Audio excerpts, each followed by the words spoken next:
আমি নন্দদুলাল মণ্ডল ইতিহাসের পাতা আপনাদের সকলকে স্বাগত জানাই। যেমনটা কথা দিয়েছিলাম যে ওয়েস্ট বেঙ্গলের বাইরেও আমরা বিভিন্ন যে অপরচুনিটিগুলো রয়েছে সেগুলো এক্সপ্লোর করব।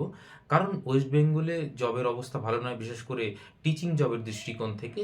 কারণ নিকট ভবিষ্যতে যদি মাদ্রাসাটা হয়, এসএসসির অবস্থা কিন্তু খুবই খারাপ, কারণ আইনি জটিলতার মধ্যে এমনভাবে জড়িয়ে গেছে সেখান থেকে বেরিয়ে আসা খুব চাপের ব্যাপার। এবং যদিও খুব তাড়াতাড়িও হয়, সেটাও হয়তো ঠেলতে ঠেলতে নিয়ে গিয়ে 26-এর বিধানসভা ভোটের আগে নিয়ে চলে যাবে। তো সেক্ষেত্রে 2 বছর আরও অপেক্ষা করতে হবে হয়তো। তো সেই জন্য যারাদের পক্ষে সম্ভব বাইরে দেখার দেখবে। তো আজকে যেই বিষয়টা নিয়ে কথা বলবো সেটা হচ্ছে আন্দামান এবং নিকোবর আইল্যান্ডের যে স্কুলগুলো রয়েছে সেখানে কিছু ভ্যাকান্সি বেরিয়েছে। পোস্টটার নাম কি? পোস্টটার নাম হচ্ছে টিজিটি, অর্থাৎ 10 গ্রাজুয়েট টিচার। আমরা যদি আমাদের এই ওয়েস্ট বেঙ্গলের সঙ্গে তুলনা করি, সেটা হচ্ছে আপার প্রাইমারির সঙ্গে যাবে। আপার প্রাইমারির সঙ্গে যাবে এই 10 গ্রাজুয়েট টিচার। এইবার ব্যাপার হচ্ছে যে টোটাল ভ্যাকান্সি কত? ভ্যাকান্সি রয়েছে 380, টোটাল ভ্যাকান্সির পরিমাণ। এবার তার মধ্যে আনরিজার্ভ বা জেনারেলদের জন্য 205টি রয়েছে, ওবিসিদের জন্য 121টি, ডাব্লিউএস এর জন্য 38টি এবং এসটিদের জন্য 16টি, যেরকম সংরক্ষিত প্রার্থীদের থাকে। সেই সঙ্গে এজ লিমিটটা একটু খেয়াল করুন। জেনারেলদের জন্য কিন্তু 30 বছর, ঠিক আছে। এবং যেমন সংরক্ষিত প্রার্থীরা ছাড় পায় 5 বছর এসটিরা, এবং 3 বছর হচ্ছে ওবিসিরা ছাড় পাবে, ঠিক আছে। এইবার ব্যাপার হলো, আপনারা বলবেন যে সেখানে নিশ্চয়ই হিন্দি বা ইংলিশ মিডিয়ামের স্কুল রয়েছে, আমরা তো বাংলা মিডিয়ামের ছাত্র, তাহলে কিভাবে পড়াবো? ওখানেও কিন্তু বাংলা মিডিয়ামের প্রচুর স্কুল রয়েছে। কেন রয়েছে? 47 সালে যখন ভারত এবং পাকিস্তান ভাগ হয়, পার্টিশনের সময় কিন্তু প্রচুর বাংলাদেশ থেকে উদ্বাস্তু হিসাবে পশ্চিমবঙ্গে যেমন এসেছিল, আসামে এসেছিল, ত্রিপুরা এসেছিল, সেখান থেকে উদ্বাস্তু মানুষকে কিছু প্রচুর এই আন্দামানে পাঠিয়ে দেওয়া হয়েছিল।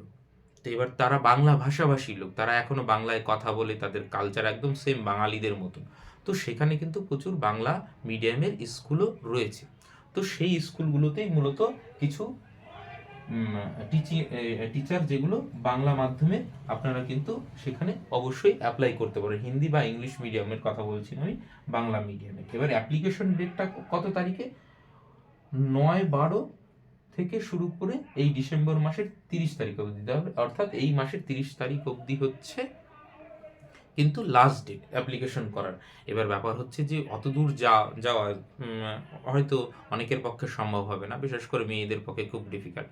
ছেলেরা চাইলে কিন্তু অ্যাপ্লিকেশন করতেই পারে। এটা সিলেকশন প্রসেস কি হবে না হবে সেইটা সম্পর্কে আমি ডিটেলস, তোমরা যদি চাও একটা ভিডিও আমি নিশ্চয়ই করে দেব। এবং সেই সঙ্গে বলে রাখি যে স্যালারিটা কিন্তু অনেক মানে হ্যান্ডসাম স্যালারি, কারণ যেহেতু সেন্ট্রাল গভর্নমেন্টের, সেহেতু স্যালারি নিয়ে কোনো সমস্যা নেই, যত দূরে গেলেও পুষিয়ে যাবে যারা যদি টিচিং জবটা পাও। এবং একটু দেখাই, এইটা হচ্ছে সেই অফিসিয়াল নোটিফিকেশন।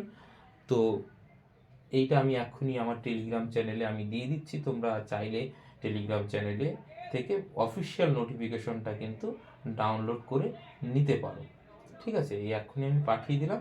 সেই সঙ্গে বলে রাখি যে এইখানেই কিন্তু মানে ওখান থেকে কিন্তু পরবর্তীকালে যে এখানে চলে আসবে কেভিএস এনভিএস এর মতন, সেটা কিন্তু হবে না। ওখানেই থাকতে হবে যতদিন ওখানে চাকরি করবে, ঠিক আছে।